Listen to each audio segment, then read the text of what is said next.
All right, we'll go ahead and get started with the panel discussion portion of today's conference. I'd like to first introduce all of our panel members, starting with Mr. Rob Hoffman. Mr. Hoffman is a Wharton MBA grad with a concentration in entrepreneurial management. For 15 years, he worked as the founder and CEO of a management consulting agency in Los Angeles that concentrated on growth through people, technology, and processes for companies around the world. He employed 110 people as an average and sold the company in 2012. He joined Gallus Golf as the vice president to aid in the growth of the company. In 3 years with Gallus, revenue and client count has doubled. He began the Boost by Gallus Golf program that not only helps clients with their apps, but also handles all of their marketing, from email to social media to online reputation management, graphic design, the app, and more. He has had major successes with courses in reducing trade rounds or eliminating it altogether. To his left is Mr. Henry Taylor. Mr. Taylor has graduated in 2006 with a degree in marketing from Baylor University. Wanting to find a job in the golf industry, he started Backswing Marketing, a company designed specifically to help courses improve their marketing efforts. His experience in working with the golf courses has led to an opportunity in the real estate industry, working with multiple high-level residential real estate brokerages in DFW to be their preferred provider of marketing services. Over 2 years, he understands the ins and outs of digital marketing, email services, search engine optimization, and optimizing social media pages. To his left, Mr. Tom Robshaw. Mr. Robshaw began designing his own software with his brother Rick in the early 1990s as a way to automate the business in the pro shop at Willowbrook Country Club, where he worked as an assistant golf professional. In 1993, the brothers founded Club Profit Systems computer software company, which today operates in over 1,600 facilities of all types and sizes in 15 countries and is available for single courses to multi-site cloud installations and is available in 9 languages.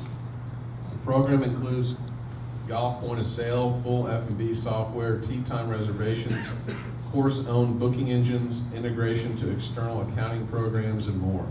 They offer a simple monthly fee with no term contracts, no upfront software costs, no barter or sharing of data.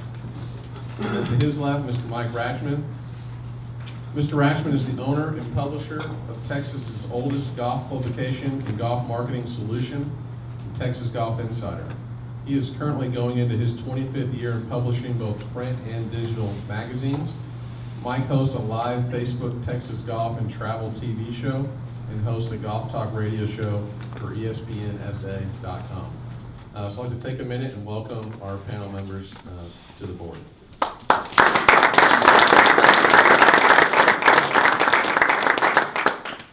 So we use all 4 of these gentlemen here at the Golf Club of Dallas, and they do a great job for us, and so it's huge for them to all be here today. As I said, they came as far as San Diego and Pittsburgh and San Antonio, so really appreciative to everyone being here today and making the trip, and just really glad to have you here and discuss and help to educate the membership.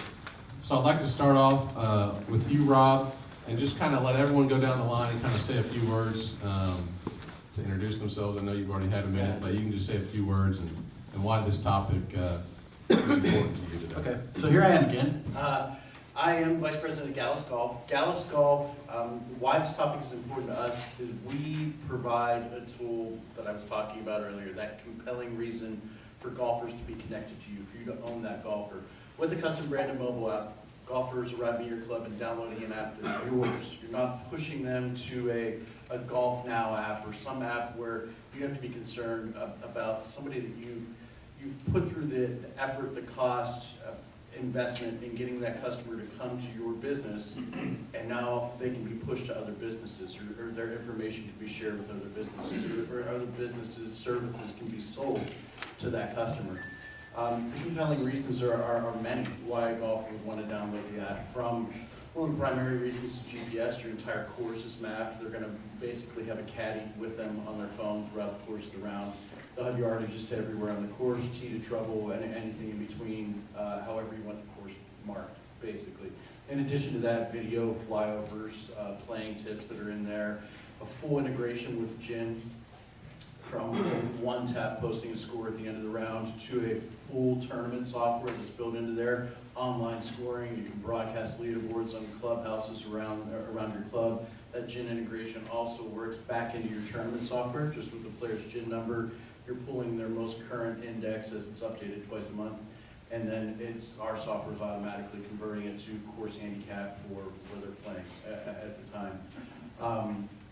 We have a partnership also in the offing right now with Golf Genius. So any of you that are using Golf Genius through their piece that came on with the USGA about a year ago now, I think it was, our tournament software has that full integration also. So why is this important to us?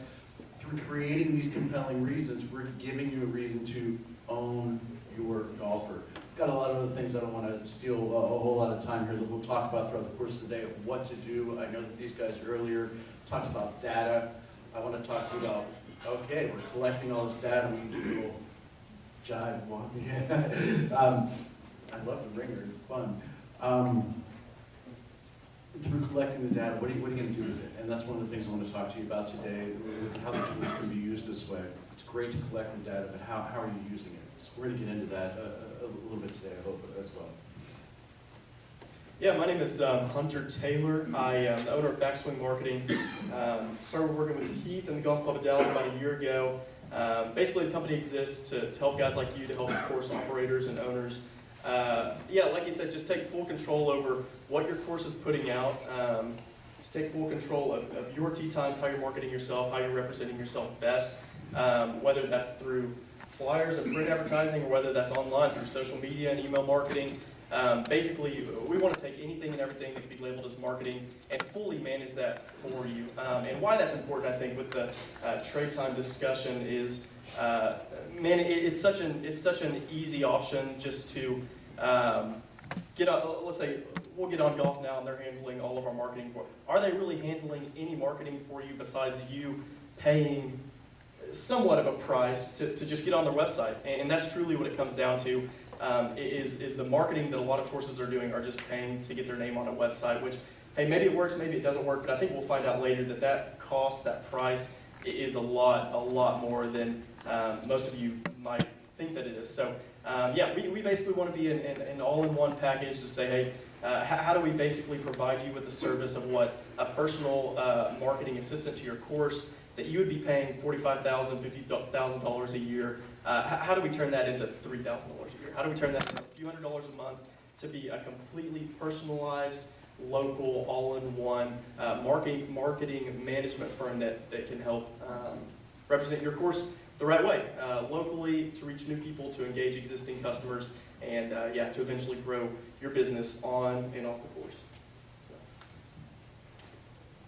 Hi everybody, my name is Tom Rockshaw. I'm co-founder of Club Profit Systems. My brother Rick and I started Club Profit over 25 years ago, and man, have we seen a lot of crazy things in this crazy industry we all work in.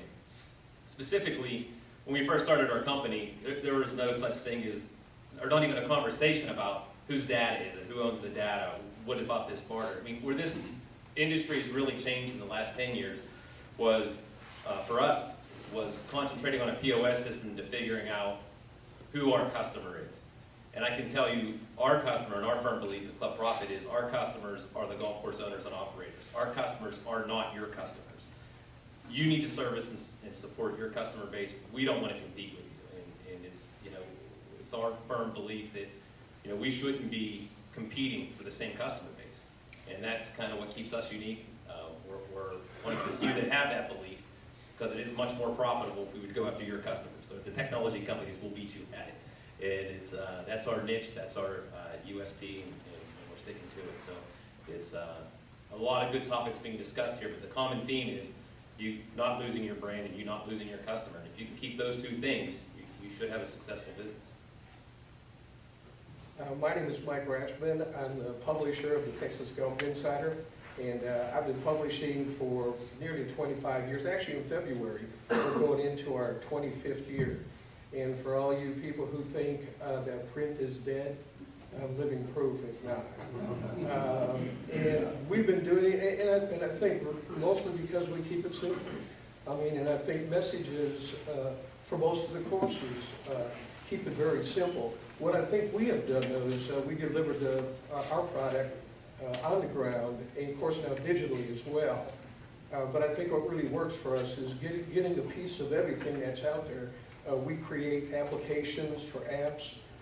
We do a TV show. To get the message out to travelers, to whether they're traveling the Triangle or, you know, if you've got a message that you want to do on a geographical basis, we can do that as well. So we try to keep it simple, and for 25 years, I think we've done a pretty good job. Oh, by the way, we will be giving a package away for $4,200 in marketing. There's a bowl over there. If you folks afterwards want to drop your business card in there, we'll put a two-piece spread together for you for our spring issue that comes out in March. And I'm looking forward to answering questions that you might have about our company. Thank you, gentlemen. Yeah, and that brings up a good point. After the panel discussion, we've got about 30 minutes set aside. So they've all got their booth set up, so be sure and go visit with them after that, before lunch is served. That would be fantastic. So gentlemen, thank you once again for being here. I'd like to kind of start off with a little bit of history here about the golf industry in the last 10 to 15 years. You know, Mark mentioned earlier about that 2003 article about those professionals that were concerned about what was coming down the line of trade. Can you speak to about the past 10, 15 years, what changes you've seen in the industry, what effects you've seen on the courses that you are your customers, and what that's meant to them? I'll go. Sure. So, you know, this last bout that we talked about, the last 10 years, it really wasn't the first go-around with the online booking. And for some of you veterans in the room, you know, you might remember the PGA did try to do this. You know, you said they missed the boat, but they did this in the early 2000s, where they teamed up with an internet company, and it was Greens.com. If anybody remembers that disaster that happened, where they had a central database, and PGA endorsed it, the company went blank and shut everybody off. It was a very successful year for us because everybody needed a new POS system like the next day. Book for Golf did it. It was a commission-based model. Should have worked. Didn't work. It was a company that went public and didn't go well on the stock exchange. It was a Canadian exchange, and that went bankrupt. And then, you know, when the GolfNow purchased a bunch of different companies, internet trade, you know, we were of the belief this could be a really good thing for these golf courses. They're going to promote golf. What we didn't even understand at the time was, again, they are after the consumer, the golfer, not servicing the golf industry, and they become your competition. So it's been a cycle that seems to have repeated itself 3 times, at least in my history in this business. And GolfNow has taken it to the extreme, and I shouldn't even say GolfNow because the PGA Tour is doing the same thing with their offering. It's the same model. I think you guys would all agree. And the issue isn't barter. People always say barter. Barter really isn't the problem. The problem is what they're doing is not barter. They're not taking the $50 green fee as a payment for $50. They're taking that thing, as you guys know, and they sell it for way less. Now they're your competition. And that's where everything falls and fails. It's hard to, you know, they're not creating new golfers in any given market. There's a critical mass that's reached, like Orlando. Someone mentioned Orlando earlier. If you guys want to go on a great cheap golf vacation, don't book a tee time, just go to Orlando. You can get really good deals down there. They're all barter time. So this industry has really, really changed a lot. And some golf courses are okay with the relationships they build. Some are being taken advantage of deeply. I just spoke with someone today that told me they were giving 4 trade tee times a day. I mean, when does it end? And it's something that can be controlled. It needs to be controlled. And you guys hold those strings, not them. The deals can be made if you want to go down that road. So we've seen a lot going on, and none of this is even what we really do. We're not a third-party distributor. We help manage relationships. We help the POS and the tee time systems work together, and ultimately we work with some of them. The one thing we don't work with is a distribution channel that also competes with us. And hence we don't work with GolfNow, we don't work PG Tour, we don't believe in the models, and we don't believe that we should be integrated with a company that also sells POS systems. A lot of our customers believe they shouldn't work with a third-party vendor that competes with their end users. So it's more of a philosophy and a following that we've built to help us grow over the years.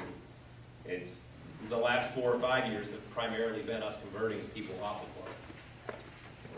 One thing I'd like to touch on, I haven't been in the golf industry as long as Tom has, but business is business in a lot of ways. We're competing for customers in whatever vertical of business we're in, and trying to drive them to our business to eventually turn a profit at the end of the day. And a lot has changed in the landscape of business in general over the last 15 to 20 years. We went from the late 90s to a lot of businesses didn't have websites. The talk was, you're a business, you don't have a website? You gotta have a website.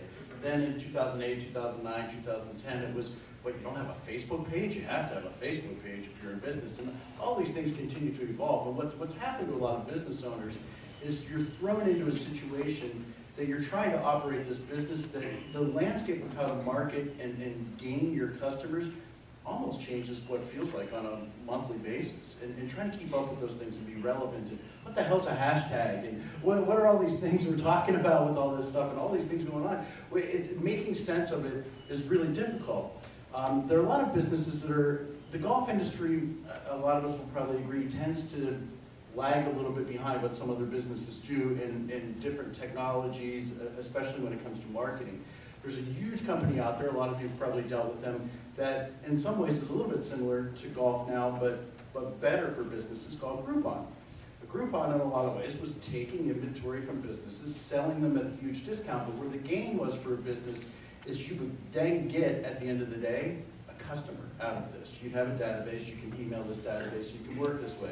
So even though you were giving things up at a discount, you were gaining something, and that's not always happening with GolfNow. Groupon, though, if you've watched their stock over the last 7 or 8 years, has gone from a company that was selling shares for dozens, if not more dollars. I forget what they peaked at exactly, but now they're around $5 or $6 a share. They've started to bottom out. And to me, if that's any signal as to where things are going, and Tom has better statistics than what I do as to what's happened with GolfNow and their incline, the number of customers they've added to, now they're on a decline. They're signals that point in the right direction. But one thing I want you to keep in mind is that this is across all businesses, the confusion of how do we navigate what's really going on today, and a lot of it's been because of technology.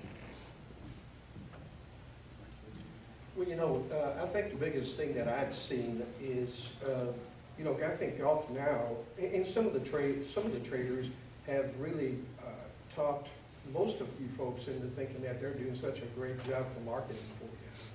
And believe it or not, they're not. It's called, what they actually do is they've gone to bunch marketing.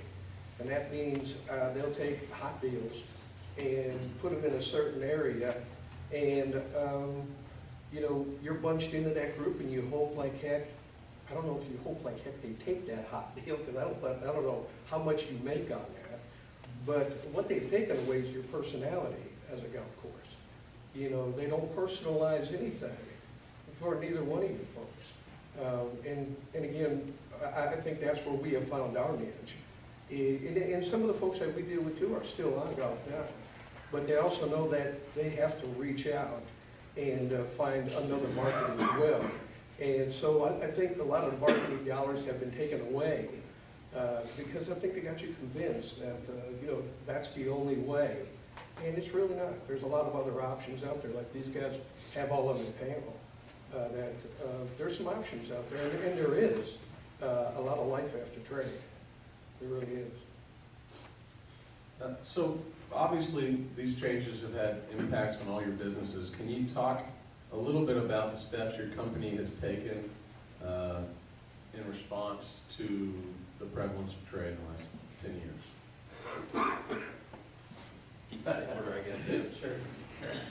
So the one thing that we had to do as a company, and again, we used to have a full working relationship with GolfNow that we terminated about 4 or 5 years ago. It was a major step for us. We had a lot of customers, about 233 of them to be exact, that interfaced our product with theirs. And when we couldn't come to terms with working with that company anymore, I personally called every single one of them and had more than one conversation. But a lot of the things that came out of that was, let us do a full analysis on what it is that you're really doing, because I can't tell you how many golf courses didn't know the answer to how many tee times did you give away last year. A lot of them thought they knew, but a lot of them had no idea. Very few of them knew the actual number. And when you do the analysis of that, you find yourself becoming a software salesperson to a consultant to a business analysis type of guy. I've gone through probably close to 233 data analysis of, is this really a good idea? Here's how many we gave away. How many were sold? And that's the hard part. How many were actually sold? Because this isn't how many tee times you sold. It isn't how many tee times you sold from your website. It's how many tee times did you sell that you wouldn't have got otherwise. And that's a hard number to figure out. Because I can tell you, you're going to sell some otherwise. And the best case scenarios we were seeing was it was about a 1-to-1 relationship where for every one we gave away, we got one. So does that mean we're ahead or does that mean we're not ahead? There's opportunity costs that we talked about earlier that has happened. And as you do the math on all those numbers, there were some that had good deals. There were some that gave one for every 10 they got, but most of them aren't.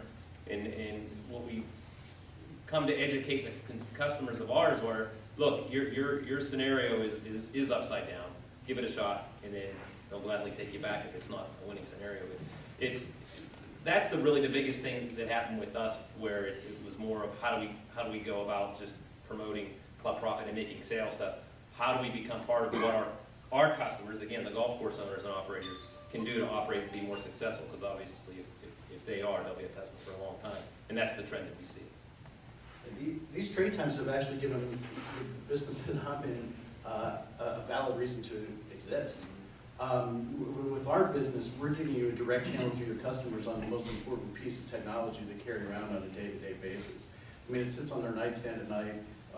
It's there when they go to sleep. It's there when they wake up in the morning. Try to take somebody's mobile phone away from them for any amount of time, and you'll see them. It's like watching somebody go into withdrawal symptoms. They have real issues with it. And when you can connect to somebody on that level, where you've got mobile technology, where you can send them a message. Think about this, and this is why it's become important to us. When I showed up here today, I got a message, welcome to the club. But think about when we're going to get to a point, which is coming this year from us, where we're going to take your data. You're going to be able to look at your data and say, Rob looks at my golf course between 10 and 11 o'clock every Thursday morning in Foursome. So on Monday, I have an automated system that sends him a message saying, Rob, these 4 tee times are available for you between 10 and 11 o'clock Thursdays. Which one do you want? Rob shows up at my club then Thursday morning for a 10:23 tee time, and he gets a message saying, hey, welcome to the club. We've got you set up on card number 32. Would you like to go ahead and check in for your round? Yes or no? And I can tap yes right there on my phone. We also know from our data that we're collecting, all that data and measuring, we can say, Rob plays a Pro V1 golf ball. Oh, I'm going to hit the AVX today. I don't know what that's going to be like. But Rob plays a Pro V1 golf ball. Let's send Rob a message. Hey, Rob, we know that you enjoy a Pro V1 golf ball. Would you like a sleeve or two of those brought to your golf cart? All these integrating to your POS and processing all of these sales for you right from their phone and having that connection to them. So now you've got tons of compelling reasons and a level of service that are here. Does it eliminate the need for employees? Does it eliminate the need for that transaction in the pro shop? Absolutely not. What it does is it moves the needle to now you've got staff that's not having to handle checking them in and collect payments and do all those other things. Now your staff can be talking to them about this new Travis Matthew merchandise that's in the pro shop. Your staff can be talking to them about some changes that were made to the golf course recently. You can up the level of service. So what GolfNow's really done for us is it's given us a reason to give you technology that you can connect in a better way. So in a lot of ways, GolfNow has helped us. I would agree. I think for backswing, as far as the prevalency of straight times coming up and being such a huge part, it really hasn't changed what we do all that much just because it's so disconnected. So, it's not a POS system. It's not all these things that have to be integrated with each other. Our marketing stands alone, and the beauty in that is that it is so personalized, it's so localized, and kind of what it has made us change is go, man, how do we do this better? How do we make it worth it for you guys? So it really is a test of going, if this isn't working, we're going to go out of business. You know, I won't be doing this for another year if this isn't working. So how do we say, hey, if you're going to market yourself, you're going to want to make it more personalized, more localized. How is that going to be better than just getting your name on a website or selling, if you know, your time's at a 75% discount rate just to get a customer through the door? It's like what Mark said earlier. If you get a customer through the door, I guarantee you 95% says you could have gotten that customer through the door in the first place. You know, and a huge difference that I've seen just here at the Golf Club of Dallas is that the people that interact with the pages online, with the emails, they love this place. I mean, truly, they love this place, and they come back and they look forward to seeing more documents and articles and content about what's happening here, and they love to see themselves here. So I think that that's really what it's pushed us towards, is going, how do we make this better? How do we make it more personalized? And how do we make it better for you to make it worth it? I think that's a big thing. Well, he took everything right out of my mouth. Because we're both in the same business. And I agree with you 100%. You know, you have to get out there and you have to motivate yourself to personalize your property. I don't think a lot of the traders out there do that for you, and they don't do a very good job of it. You really have to put some elbow grease into it as well. Where am I going to spend those marketing dollars when I do it? And, you know, how do I follow up on some of my return? And a lot of us up here can all show you and give you some ideas how you can track every dollar that you do spend. And hopefully, and we'll get into that a little bit later. But thanks for taking up all my time. No problem. So a lot of the courses, when I meet with them and talk with them, I have an overwhelming number that are not satisfied with the deal that they're with the trade time company. How do you, or can you speak to maybe the steps, the most important steps that you've seen in your clients that have gotten away from trade, the results that they've seen? If you could just list one or two of the most important steps possible to take once they've decided, okay, I'm going to leave trade behind. How do I continue to succeed from this point on? So almost every sale that we make, that's a conversation, because almost all of our business is people coming off the trade. And there's a lot of fear there, right? You can easily be shown how much money a third party makes you. And it's hard for you sometimes to compute what are the opportunity costs, what's this really costing. You know, a couple things that we see golf courses do to take that first step is don't let your contract renew. Your contract's going to renew 30 days before it expires. I can't tell you how many people we talked to that said it expired January 1st. I didn't know I had to tell them I don't want it to renew by December 1st. 30-day auto renewed before.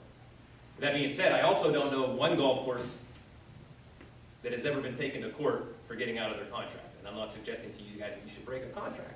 I'm just saying to you that there are some things that can be done to negotiate you getting out of that contract, if truly that's what you want to do. But sometimes you don't know what you want to do.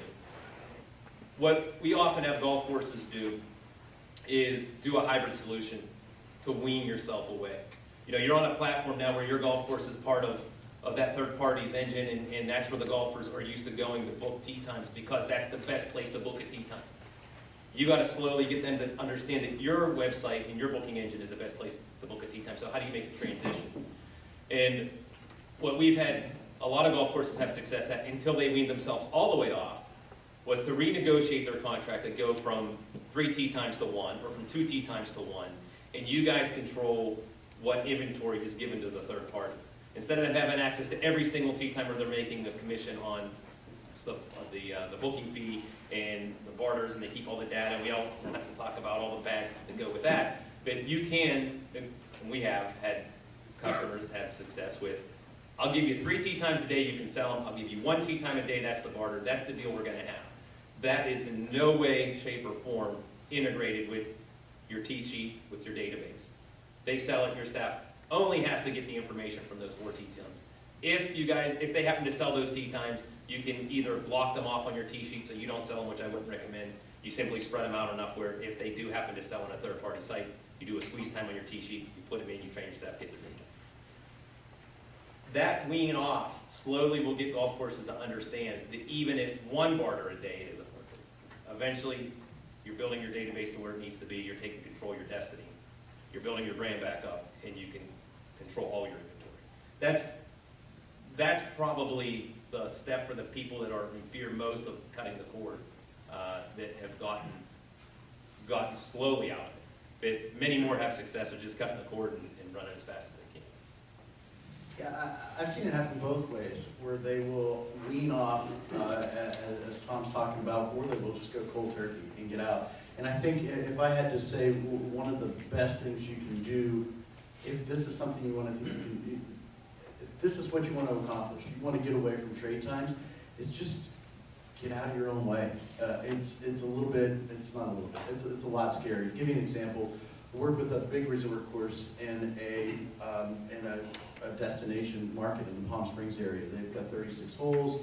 They have, I think it's close to 1,200 hotel rooms, and then an ability to accommodate another 2,000 villas that are right there around these 36 holes. It's a huge resort with a huge major brand.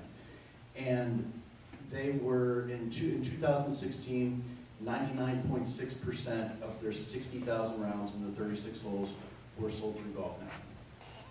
Their average rate per round was around $65. In 2017, they went the weaning off route because they were afraid in a destination market to go totally off GolfNow, especially 99.6% of the rounds being booked through GolfNow. For 2017, we committed to a completely different marketing approach. We're going to own our marketing now. We're going to own our database. We're not going to just do these things. We're going to push out to them and give them reasons to become more directly connected to our golf course. 2017, they had 76% of their rounds were booked through GolfNow, but they did 66,000 rounds instead of only 60,000 rounds, and their average rate went up to $75. So they had a huge increase. Was some of that increase due to just the market and business getting better? Probably. Everybody's business has gone up just a little bit in that market in recent years, but their profit went out of this world. They increased their profit by $175,000 net profit over from 2017 versus 2016. And this year there is talk that we're going to push along even further. I don't think they're going to get away from it. But I think the biggest thing is be prepared to you're going to have to take on a completely new approach to marketing your course now. You're going to have to go after these customers. You're going to have to develop a level of loyalty with these customers. They're going to have to become loyal to you because now they're going to be more directly connected to you versus that intermediary where you're selling the trade right now. Well, I can tell you this, when you decide to cut the cord, and I know several people that have done that, I know I become more important. And you're easier to talk to because you're going to need an outlet to market your property. And, and again, there is life after trade, but you do need to get your message out there, whether it be through print, digital, having your own application, either marketing toward TV, radio. There's a lot of options that you have out there, and there's some great ways to track. So, and if you get a chance, to pick up one of our magazines, you'll see quite a few people in there that are no longer with GolfNow, and they seem to be doing just fine. Was there a little shock when it happened? Yeah. But I think you give it a year and people start seeing, they get over it a little bit easier. But the money that they were spending on GolfNow now goes over to folks like us, where we have an opportunity now to show you what kind of format that we can offer you, and some great ways to do tracking as well. Yeah, I think that's totally right. If you've decided you're going to get out of the trade time, the barter time, whatever you call it, the circus that is, there's a reason for that. So you've realized, hey, there's a light on the other side. There's something better. I say, if you're going to do it, go 100% in and do your research. Dive into it. Talk to the person that kind of opened up that passage to say, hey, overall, this is a business. Is this what's best for my business, and is there something better? And if there's something better, usually that makes more sense. So if that's going to happen, I say, once you've made that decision, dive in, do your research, talk to the person or groups or companies that kind of helped you make that decision, and develop a plan to go, hey, whatever we were giving away to GolfNow, whatever those times were worth, yeah, it's a little bit of an investment at first. You're going to have to dive in a little more probably than you're comfortable with, but knowing that you're going to trust the process of going, hey, over a year, here's 50 different examples of how they've seen a great increase in revenue from 2016 to 2017. Trust that process. Go, hey, we're going to invest in this. We're going to invest in marketing ourselves, in representing ourselves well to our customers, and yeah, just go all in for it. I know there's a few of you here that have cut the cord completely at your facility. Would anyone like to speak to the effect that that's had on your facility, any changes that you've seen after that, maybe the motivation behind why you decided to do that? Ronnie? We cut the cord with GolfNow in 2014, and we partnered up with Gallus Golf. They've been a great application for us. Mobile app has really helped marketing for our business at Sherrill Park, for sure, and along with Club Profit Systems too. We use Club Profit Systems too at Sherrill Park, and we don't integrate an online tee sheet. We're still on paper as far as tee times go. We're kind of old school. At Sherrill Park, we have partnered with Keith, with Purpose Golf, and for the last 2 years, and we see our rounds go up this year. Our revenue is up $250,000 this year from 2016. Of course, that has a lot to do with the weather. It isn't all just from a marketing aspect. The weather has a lot to do with it. Also, your product has a lot to do with it too. Course condition is a big factor also. You have to consider that, and demographics too. Demographically, we're located in a good location. That does matter a whole lot too at our facility. But as far as cutting the cord with GolfNow, it was pretty easy for us.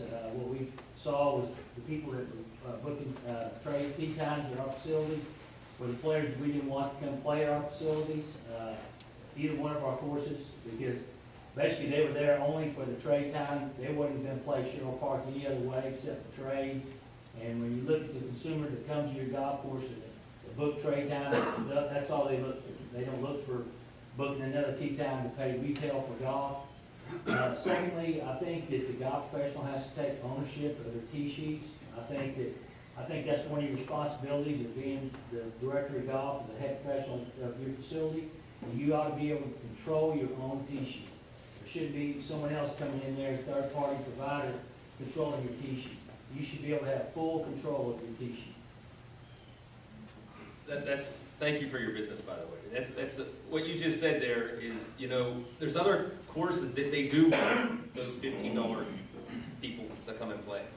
It's still money to be spent at the golf course, but if you controlled it and you owned the $15 tee time, now you got it, right? So if you don't use the third parties, you can still do the daily deals. You spoke of it earlier. You're gonna have a slow day, you got control of your tee sheet. It's not gonna be every day at noon. It's gonna be the rainy day when it's 45 degrees at noon, and 1 and 2 and 3, where you can do as many of those as you want. You gotta be able to keep 100% of that money. That's the key, to keep control of it, you're right. Philip Blake at Golf Club of Dallas. The one thing that kind of, when we got off of GolfNow, and I say GolfNow, it really could be golf.com, it could be anybody. The truth, when we started with them, it was like a 1 to 10 to 11 ratio, and that kind of lasted for about 6 or 7 months. And then, when we finally put the numbers to it, it got to about a 1 to 1 ratio. And the killer for me, that pretty much got me over the edge, was, you get into November, weather gets a little cold, we got these 2 trade times, and there's nobody on the books with those 2 trade times. That really pushed me over the edge. Because it gets to a point to where, what am I doing? What's going on here? Well, why are we doing this? This is, Keith and I had a lot of conversation about it, and Keith came up with Purpose Golf, which has been a wonderful solution for us. I was just looking at this chart, which Keith and I talked about. Last year we did, around $90,000 in online booking revenue. And, one thing that when people are trying to get off the barter time gig is, well, they just showed me I did $100,000 with them last year. How could I get off? Well, if you got their online booking engine, it's a customer that was more than likely already yours to begin with. So it was real easy after you go through the math to figure out that, you know, this company's marketing themselves, and they're not marketing you.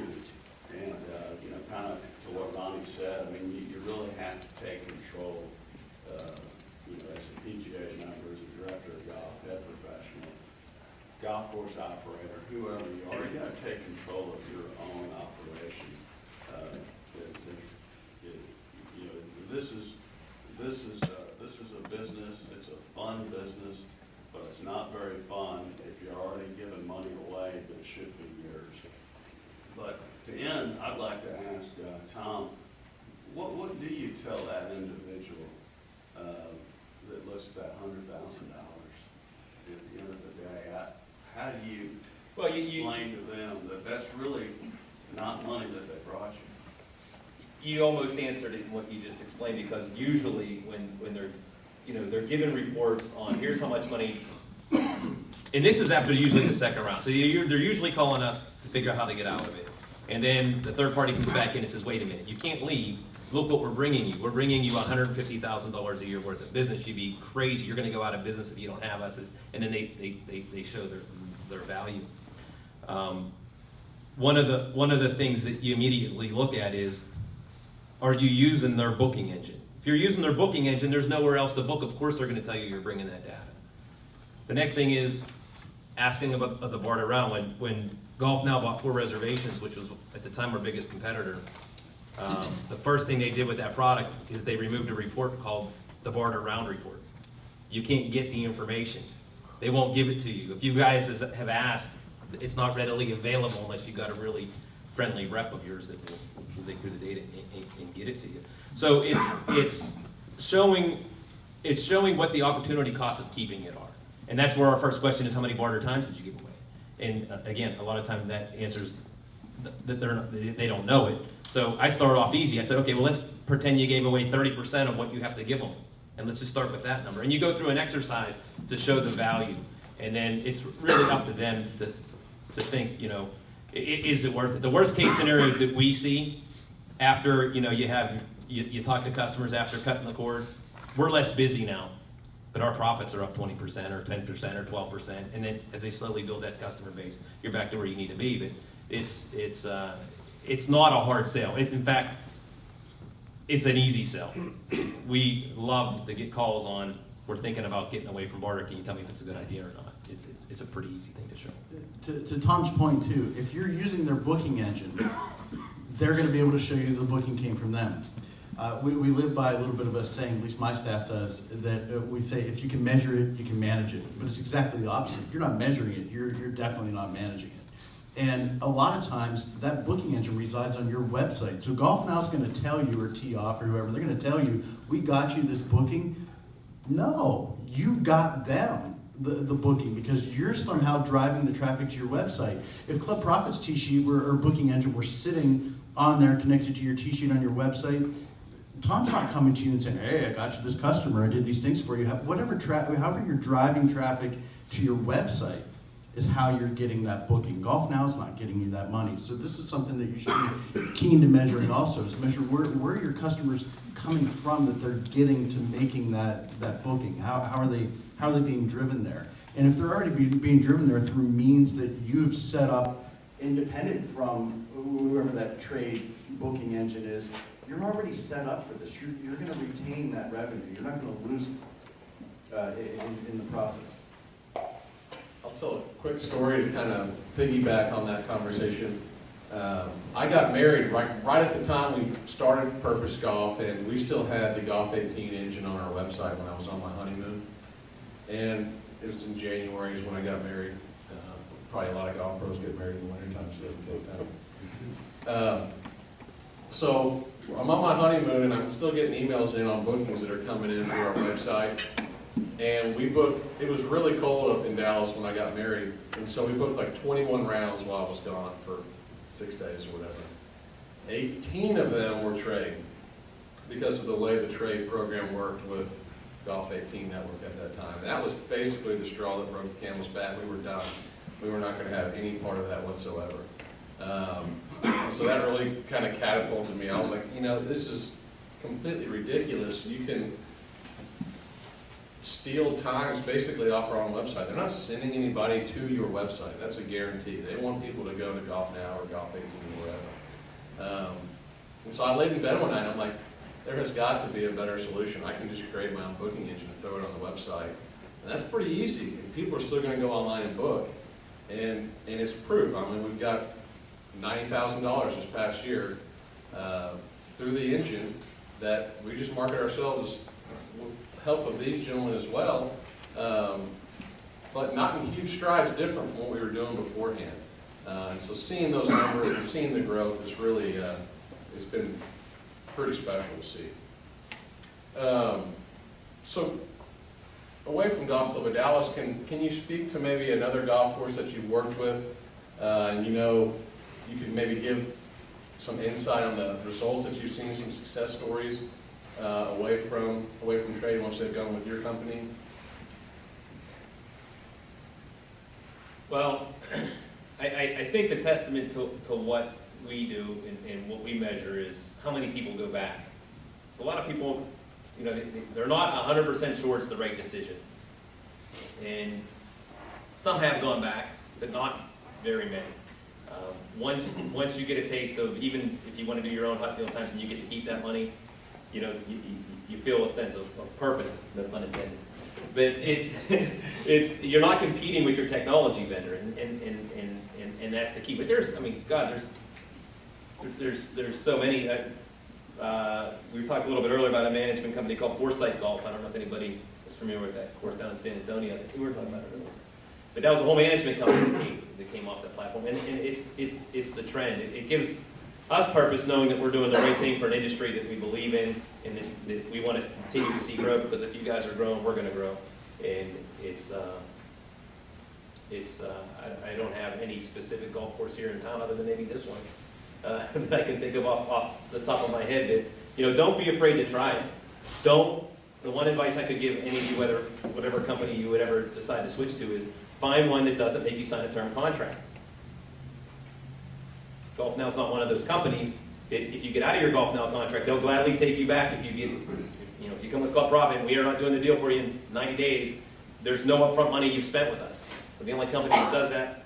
There's probably other companies out there that don't make you sign a contract, but don't be afraid to try it. I think you guys would be pleasantly surprised, maybe, or maybe it just meet your expectation that you're not going to take a step backwards. We, well, just like any of these guys here, I get to see kind of the gambit of all different types of golf courses. We deal with one group in particular in Maryland, Montgomery County, Maryland. They've got 9 golf courses, all set up municipal. It's county run. And I think it's 3 years ago, they switched away completely, just cold turkey. Went into the off season on GolfNow in October, November, whenever they shut it down in Maryland for the year, and then started up the next season, no GolfNow whatsoever. They completely, to the golfer, and maybe the look changed a little bit when they went on to book a tee time. The look, because of the interface, was a little bit different, but tee times were there, prices were there, nothing really changed. They did ratchet everything up a notch when it came to, we need to develop a level of loyalty here. We need to, as I've said, take ownership of marketing these customers. Everything from our product, we need to make sure that the carpeting is clean in the pro shop, that the merchandise is perfect, that we have the latest gear, that we can talk about all the latest things going on in golf, that the golf course is always in fantastic condition, the greens are rolling smoothly and fast. And when you do all those things, at the end of the day, I came into this industry as a recreational golfer. I play a lot more golf before I head into this industry than I do now. But I was playing 3-4 times a week, and I booked on GolfNow. I had no idea when I would book a hot deal what I was doing to the golf course. I didn't know any different. But what ultimately came down to for me as a golfer was the product. I had no problem for a superior product versus an inferior product if I'm looking at 2 tee times, spending the money on not a hot deal and booking what I felt was the superior product when I was looking at things side by side with GolfNow. So taking ownership of all those things was something that they did. In talking with Montgomery County now on a just about weekly basis, we talk to them. Numbers are up about 40% of what they were with GolfNow just a couple of years ago, just across the board. Not just what's going on with greens fees, but merchandise that they're selling, events that they're hosting, everything is up about 40% right now, just a couple of years later. It's just a matter, like we've said, like like Philip mentioned, being prepared to just take control of your business. And honestly, if you don't have control of your business right now, who's at the wheel? You know, another thing you just made me think of, I'm wondering if you guys see it at Gallus, but we see it a lot, is different parts of the country have, and this meeting is evidence of it could be happening here too, is how do we keep them out before the market gets ruined? We do a lot of business in Canada. British Columbia, nobody uses GolfNow. Ontario, they all use GolfNow. And once it's infiltrated and you reach that critical mass, it's a lot harder to get rid of before it starts happening. It's Orlando, Arizona, San Diego, same type of deal where once they're in every course and you're that one course that wants to get out, it's going to be a heck of a lot harder since they're everywhere else. Go to other parts of the country, there aren't hardly any courses. There definitely is power in numbers. I've seen that, Mark. It's definitely in BC. We deal with a lot of the same courses in British Columbia. And there is power in numbers. And it's something to be said. You guys here in this room are all coming from a very similar market. And I'm not talking collusion necessarily or anything like that, but I mean, the power in numbers of training your market as a whole, not even training them so much, because there's not a whole lot of training that goes on. If they're booking tee times online, they're booking tee times online. If hot deals go away suddenly, it's just not available anymore, and the market as a whole is just not doing it, are golfers still going to play golf? Yeah. Are crackheads still going to smoke crack? Yes, it's an addiction. People are still going to do what they love to do. It's going to happen. So yes, I mean, just because you eliminate something like that doesn't mean that they're going to stop playing. And if one or two stragglers hold on, whatever. One or two stragglers hold on, they're not going to dominate the market. You know, how many people here are really, really just blown away by GolfNow? I mean, they're so good that you got to have them. Any hands? Because, you know, I've talked to a ton of courses, and, you know, there's probably someone who doesn't want to raise their hand, but I get that. You know, I've talked to so many courses and how they just dislike getting into the contract that they have. And, you know, to talk to some of the folks who have really gave it up, like Foresight Golf, you know, what they've done in return is give them an experience. That when you come play one of their courses and you're going to pay $45 or $55 or $60, they're going to give you an experience that is worth that $45 or $50. But I've had more people talk to me about how they get around having to pay GolfNow. And I've talked to so many people who walk in and go, I can't believe I charge $45 and a guy shows up with a $12 certificate that he can play my course for $12. And one of my buddies who runs a golf course down in West Texas, he says, I have sent out a message to say, if ever you see a hot deal, don't go pay them. Tell me what that hot deal is, pay me the cash, and we'll move on. Now, I don't know how legal that is, because you guys signed a contract, but if they're working with, and I don't understand working with someone you don't like their mouth. I don't get it, but I hear all the downfall of people that want to get out, but almost afraid to get out because of the contract they have. And again, I don't know if you can break the contract and be punished for it. I've never heard of it, but... I haven't heard of it either, but in what you just told me where your golf course operator was saying, just bring that bill to me, right? That $15 bill, bring it to me. Yeah. Think about this problem. How many golfers out there, and I'm telling you, I'm one of them, if I'm coming to Dallas and I see a tee time for a golf course for $15, I ain't playing it. It could be a $75 course, it just happens to have a hot deal time of $15. That's a $15 golf course. I ain't playing it. So how many people don't play because of those times that are out there. They're telling you how many times they're hitting. Well, how many people don't play because it's so deeply discounted that they disvalue your product, and you got a good product?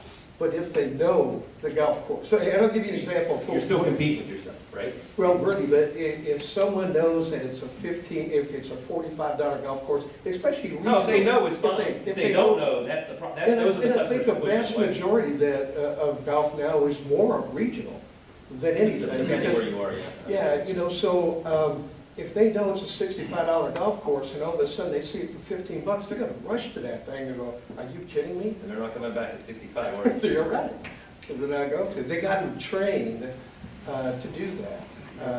So it's pretty interesting because I get to listen. I'm not on your side. I don't own a golf course or manage it, but I hear the stories on that side and I'm going, yeah, I don't quite get it all, but I know there's a lot of unhappy people, but I believe it's hard to cut the cord. But I think the ones who have shown that it can be done. It's just that you gotta have things in place to make it happen. You gotta have what we're all doing up here. Trust somebody that you can sit down and put a plan together for yourself. But I think the hardest thing is to cut that cord. Mike, you asked the question too, what are they providing for you that really is that valuable? Is the point of sale system something that's some earth-shattering point of sale system? If you're using it, no. Is the booking engine some spectacular booking engine that, I don't know, it doesn't do anything different than any other booking engine out there. The one thing that was brought up when Mark and Keith were on stage earlier too, and I hear this so often, and Tom, you probably do too, in a technology company, I maybe a little bit more because we're a little bit agnostic in who we deal with. We've got 300-400 customers that are on GolfNow right now. I hear about glitches constantly. Oh, only your trade times are available. That's a glitch. We'll get that fixed. Well, I hear about it constantly because I run operations for a technology company that does not have 1/1,000,000th the resources of NBC Universal, the Golf Channel, and GolfNow combined, and we have about as many glitches. I shouldn't frame that the wrong way.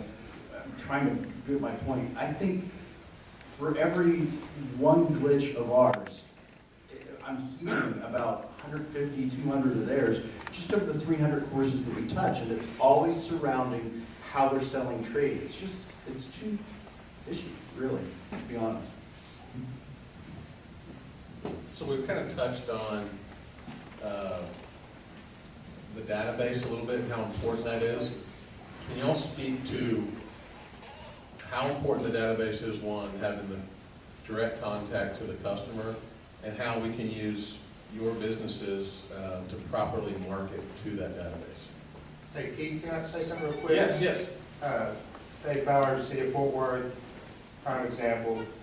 GolfNow for years, made us a lot of money, I felt. We cut the cord, we're with the Club Profit now. We have a huge database. We did a really good job of collecting the database. It's a pretty good site. But what's hurt us, and we're only in our second year, so can't tell you how successful and unsuccessful. But we don't have a way to get ourselves out there very well yet. So what you're fixing to bring up, we're a prime example. Okay, we had them, we cut the cord, we're with Club Profit, we like them. They're doing stuff for us that we really use. But to get that huge database out there that NBC's doing, you know, that's what they have. You want to hear something good about GolfNow? Yeah, they're on Golf Channel. Okay, so great. I don't like them, I don't want to be with them, but I got to get Fort Worth Golf on Golf Channel somehow. To that point too, you're going to make every effort you can through marketing, through everything else that you're going to do to drive that customer to get them in your database. If you're doing that through GolfNow will on occasion market for you, but they're not always marketing for you. So you're making efforts to compete against yourself. You're making efforts to drive people to your database for GolfNow to turn around and sell a hot deal at the course across the street. You're making efforts for them to geo-target based on somebody's physical location. For your customer, they're using your customer for their gain. So what do you do with your database, if I can kind of run from there? First of all, it's some of the low-hanging fruit. Email marketing. It's my belief that every golf course should be sending out an email at least once a week to their database. You need to be measuring these things and figuring out what the right time of day is, what the right day of week is, by measuring those emails through the effectiveness of the return on the email.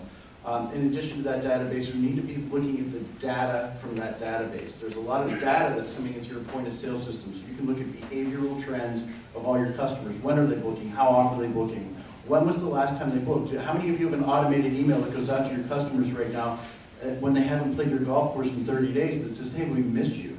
Come on back to the golf course right now, and here's a special rate to come on back out and play. We'll give you a sleeve of Pro V1s to come out and play within the next week. Most point of sale systems not only will give you that data, but they'll connect to your database to be able to send an automated email out that recognizes this person's not been here in 30 days, it's time to send them the email. How many of you are using that database to find out what your customer thinks about your golf course and sending out a survey? We can say they checked in to play golf at 10:30. They can get an email from us at 6 o'clock this evening. They've played, they've left, they're not here at the golf course anymore.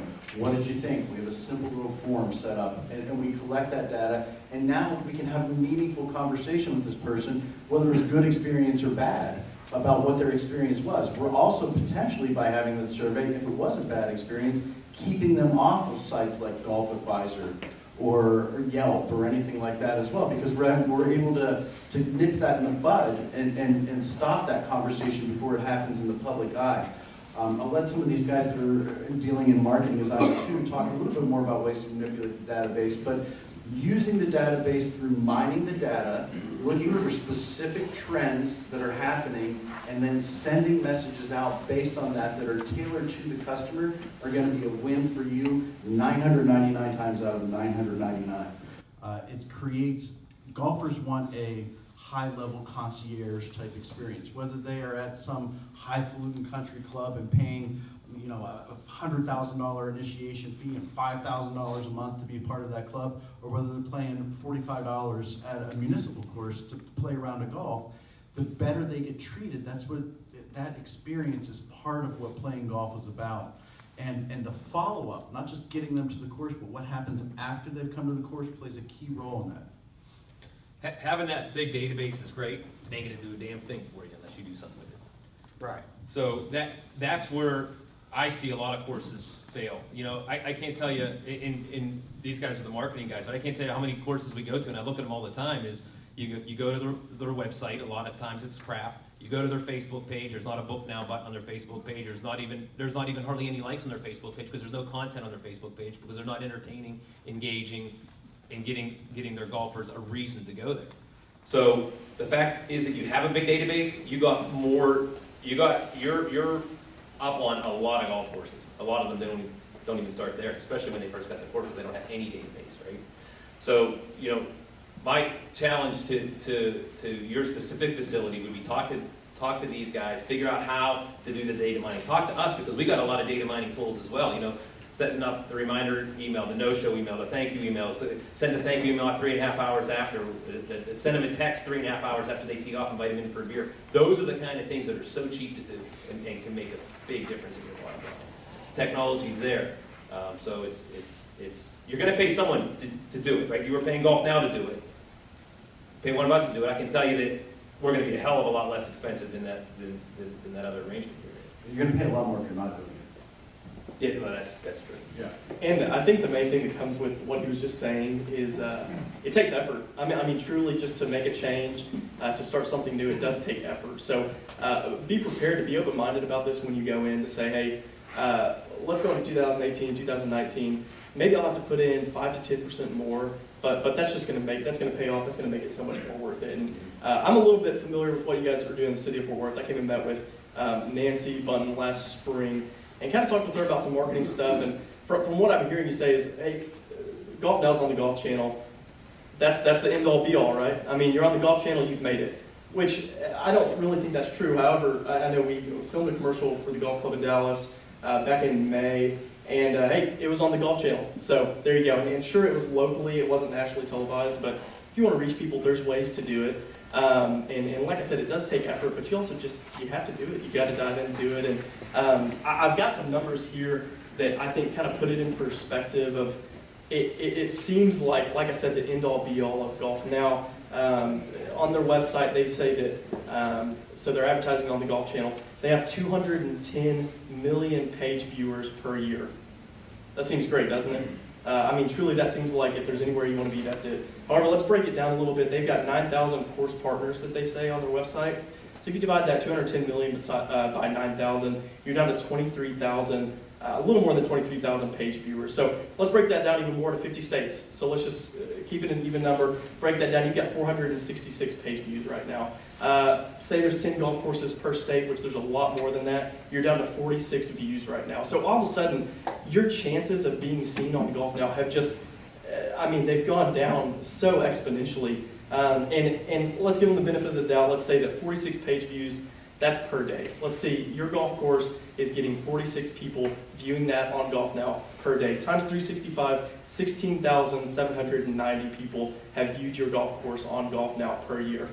Just this past year, since January 1, 2017, running Facebook, running social media, basically handling all the stuff for the Golf Club of Dallas, we reached 206,000 people since January 1. So compare that 206,000 people that you're reaching, not just in DFW, but that's friends of people in DFW. That's just word spreading like a web that's over the internet. Compare that to 16,000 and it sure seems a heck of a lot better. You know, and there's ways to do it, you just have to take the steps to do it. And most people that I talk to are either going, hey, I understand marketing is important. The things that are standing in between me and marketing my course well are, I understand it's important, I don't have the time to do it, or I just don't know what I'm doing. But most of you guys can't hire a full-time marketing rep for your course. And yeah, that's why people like this exist, to help you market yourself better, to reach those 200,000+ people per year. And I know we grew the Facebook page 400 people, so that's 400 more people that are coming out to the Golf Club of Dallas and interested in what's going on. So if you think of that in terms of revenue, I mean, are you going to want to have 400 new people paying $12 a month because you're on GolfNow, or do you want 400 new people paying $50 a month, or every time they play? So anyways, it takes effort, it adds up, but eventually, like I said, trust the process and know that it will turn out to be something better. So.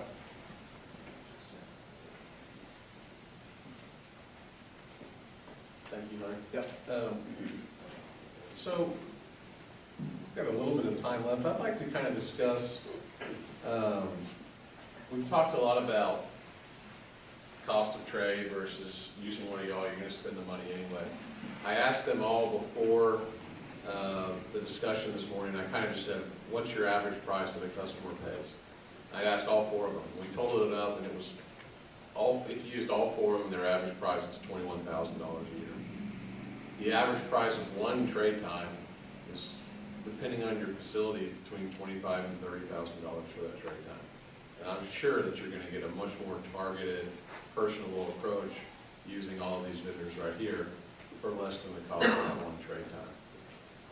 So I'd like to talk about how course operators and owners can measure ROI on your product.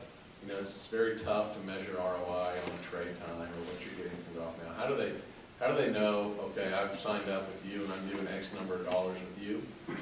How do I know I'm getting that money back in revenue? How do I measure that? Same order?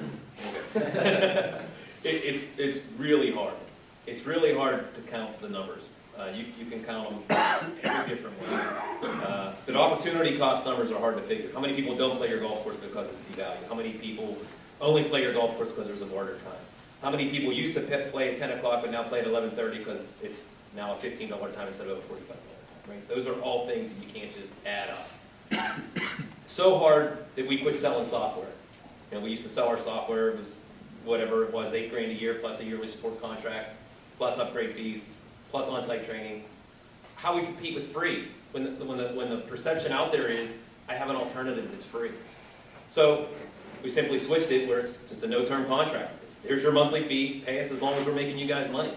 And it's been a very winning formula for both us and our customers. But it's, I mean, there's no two courses the same. You guys got to do the work to figure out, okay, exactly what do you value those free rounds at. Some don't value them at anything. Some continue to value them. We wouldn't have sold them anyways, so it's okay. They're buying a six-pack. Some people don't value it that way. Maybe you guys have some other formulas, magic formulas, but that's what we're seeing. Yeah, I mean, we have some things, it depends on pieces of technology and integration with us. I agree with Tom, it is difficult. It's difficult in any marketing initiative you put out there to really measure a specific ROI on what it is. However, we've tried to put in place some pieces that make it a little bit more direct and a little bit easier to look at. So there are a number of T-sheets that we are 100% integrated with, and we can see, did they push this button in the app to book a tee time with us? What we would come to is per 1,000 downloads for an app, and that's 1,000 downloads is about average for an average 18-hole golf course. Per 1,000 downloads of an app, you're going to get about 300 people using the app on a monthly basis. Out of those 300 people using the app on a monthly basis, about 175 are pushing the tee time button. Out of that 175 pushing the tee time button, about 15% of those book, or about 23, 24, 25 people book a tee time. When they book a tee time, they're averaging 3.25 rounds of golf per tee time they book. So let's just take 20 people and 3 rounds of golf. Now we're 60 rounds of golf that they've booked that month. That's 60 rounds of golf times $50 a round as an average, and that's $3,000 that they just spent at our course throughout the course of a month. Take that over a 8-month season, we've got $24,000, and as you guys heard, Keith just said for all of our services, $21,000 a year. So you can imagine how much that just eclipsed our services for the year. But then we're putting other things into place there to help you measure it. We've got rewards and loyalty programs that are built directly into the app, that the only way they can be a participant in your rewards program is to have the app that's managed right there on their phone. What better place for them to have it on their phone anyway, because their phone's always with them. They're always carrying it around with them. So you'll be able to see specifically per customer how many times they're activating a rewards program as it's happening.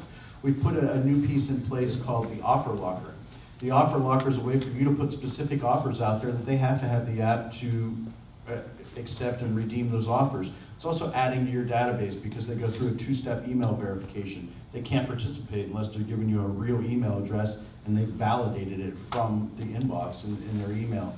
So we're trying to put a number of things in place for you guys to measure this return, but to also get people more connected to you by having our technology on the phone all the time.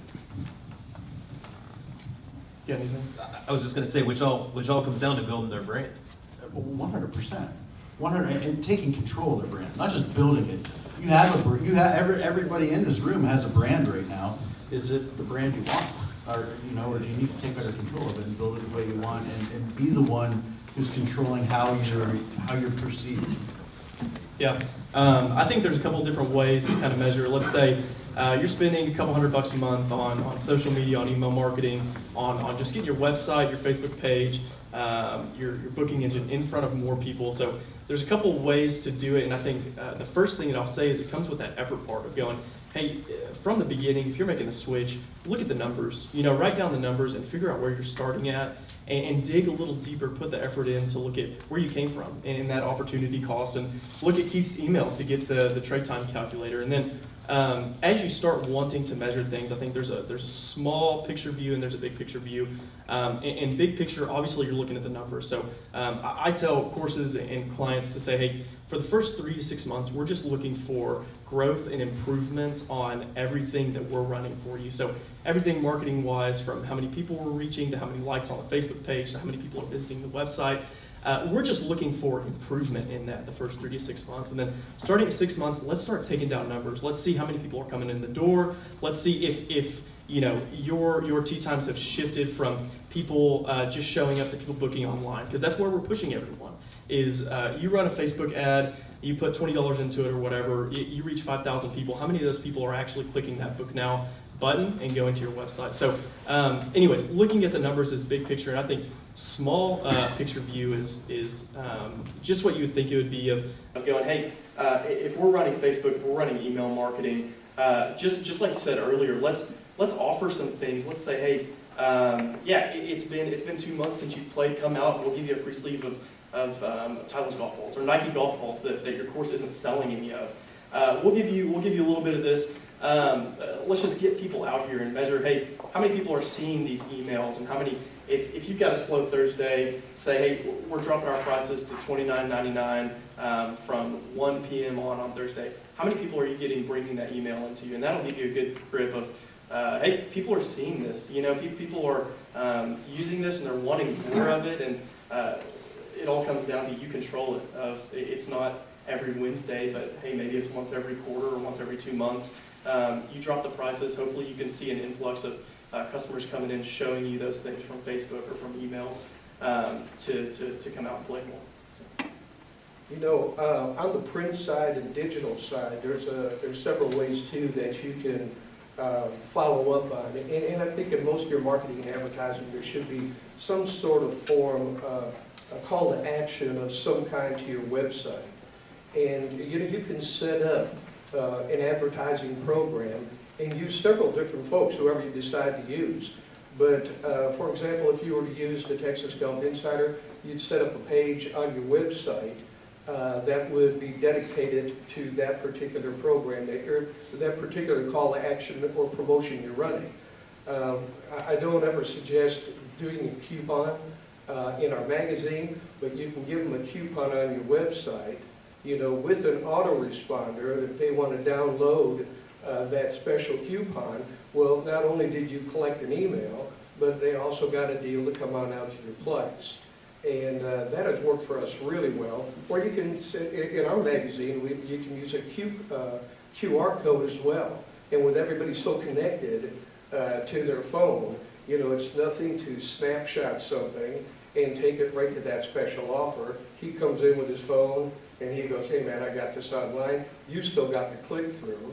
And you can see that people are at least coming to that website. And of course we have the apps as well. You can use that same promotion on the app, and you can also have tags as well on radio advertising and TV advertising as well. On the digital side, well, we can give you those numbers, how many people clicked into the magazine and how many pages that they went through. Did they go to your page? Did they click over to what your promotion is? So there's a lot of different ways that you can see that you're getting return off your money. And then when we come back and ask for your business again, you got that information to show how well we did. And we don't mind proving ourselves. And I want to talk to you at the end of the show about marketing and advertising. One thing to go along with this too is one thing that we as marketers talk about a lot of times is promotions, discounts, different ways to get people in. When you take control of your customers, you take control of your brand, and the ultimate to me is getting to the point where you've just now created a connection and a level of loyalty and a level of top of mind awareness with your customers. You don't have to worry about discounting anymore. They're going to come to you because of the level of loyalty you've built up. You're going to have a customer, you don't have to offer a rate. You don't have to offer a sleeve of balls. You don't have to offer anything. You can send out that, hey, we haven't seen you in a while email without an offer. Just saying, hey, come on back in, book a tea time. Because of the relationship you're building. I started the day off by saying you want to create compelling reasons, but at the end of the day, everything that you do with anything that we do up here is to build a relationship with that customer that's lacking in the trade atmosphere. And when you have that relationship with somebody, relationships are two-way streets. They're going to come back to you because you have a relationship with them. To me, that's absolutely the key, is building something you can't build in the trade arena. So we've kind of touched on power and numbers and how it's easier to go when you're with the pack. We've got 24 courses that have joined us on the Golf North Texas platform, with about probably roughly half of them that have completely left trade time providers behind. Can you, it's my opinion that the tide is starting to turn in North Texas. I may be biased, but that's my opinion. From just discussing it and seeing all of you here, I think it's the trend that's coming.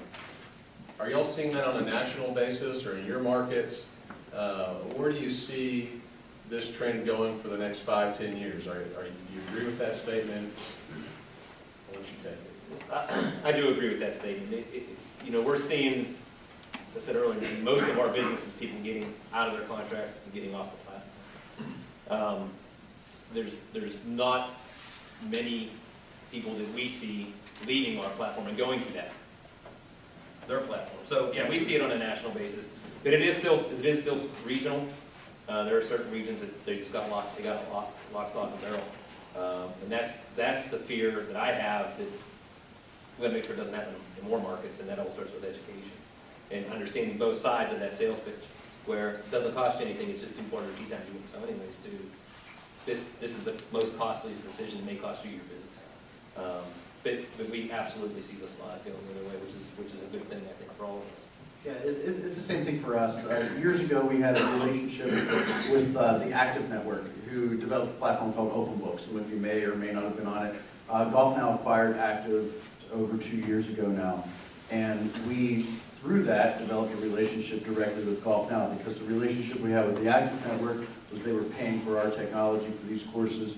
So when GolfNow acquired those customers by acquiring Active, we now have the direct relationship with GolfNow. And our direct billing to GolfNow, because of the number of courses that have left, it's about 50% of what it was just 2 years ago right now. It's about half. What do you see in San Antonio? Yeah, you know, I'm hearing a whole lot of, just over the last couple of years, I think I've been hearing more about how displeased they are with their training and what they're doing. This is the first time, and of course, we had you on our TV show about 3 months ago, and ever since you've talked about it, you know, I wanted to be part of it. And I think we need to get this message out to Houston. We need to get this message out to Austin. All the Purpose Golf platform, I'm just starting to understand it a little bit, but I think it's a message that needs to be getting out. And it's an article I know we're going to write for our next issue. But I also need some testimonials of how happy people are after training. Yeah, and you know, so if someone wants to talk to me afterwards, I'd sure like to speak with you. But I think you're probably, the more, like I say, these last couple of years, I can see more people not so happy with the direction. I just actually think the owners are starting to smart down. And I think once that happens, you'll see this trend that what you guys got going on here needs to spread, and I want to be part of that. So we've got just a few minutes left. I want to give you all enough time to meet with any vendors that you're interested in speaking with. So I'd like to just ask everybody to kind of make a closing statement to finish the day. We'll start with you, Robin.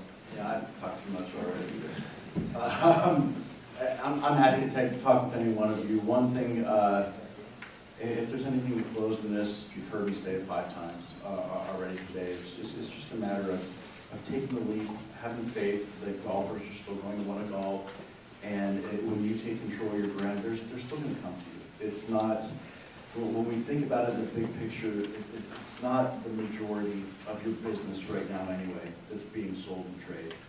So if you can retain the majority and then take that majority and turn it into something even better, you become a much more profitable business in the long run. And you're in control of your business. You put your head in a pillow every night knowing where you stand and what's happening the next day. It's a much more comfortable situation from what I've seen with golf course operators have done it. They're in a better spot day in and day out. Yeah, I think overall it just comes down to being open to change, you know, having an open mind. Just like Mark said earlier, it's not just going to happen on its own. And a lot of golf courses are kind of stuck in the ways of going, hey, this is how it's worked. You know, we've had this website since 2001 and we've booked, you know, 2 times on it. So there you go. We're going to, you know, be open to change and really, like I said, put in the effort, do your research. And yeah, I mean, obviously, we've got great testimonials from some of you guys, and obviously up here, just going, hey, how can you dive in, all for it, figure out a plan, you know, come up with something that's going to last you long term, that's not going to be good for the next year or 2 until it kicks you out of business. Think long term and think, hey, where do we want this industry to go, and what steps can I take and dive full force in 100% to take those steps. Thanks, everybody. I guess just a couple closing thoughts that I had is you know, these educational talks are great.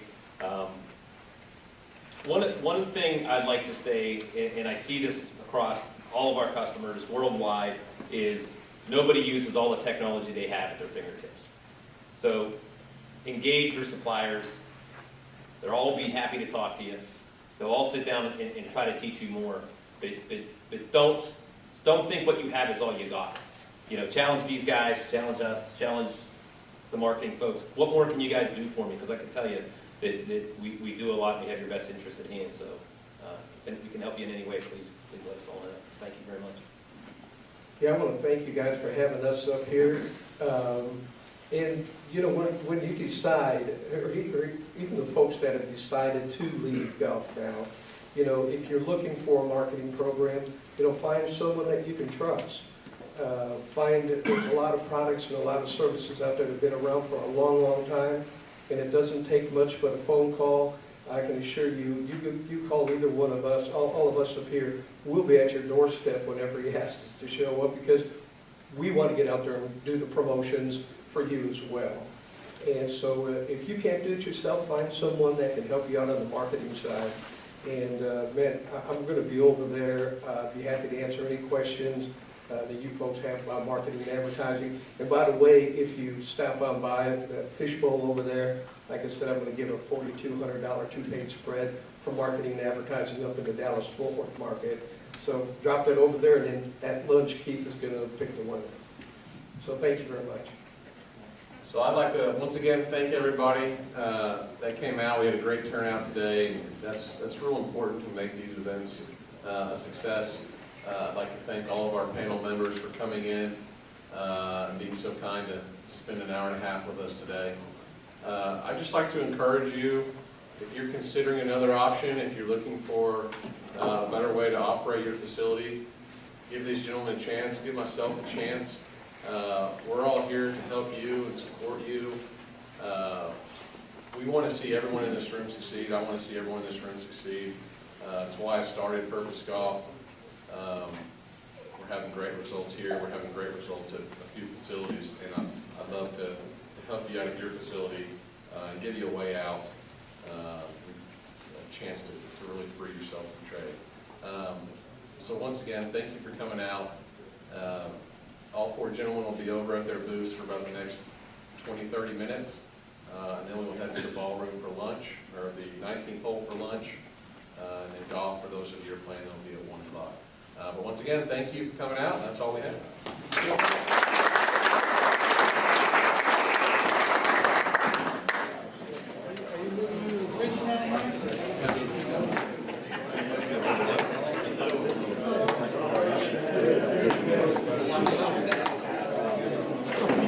Thank you.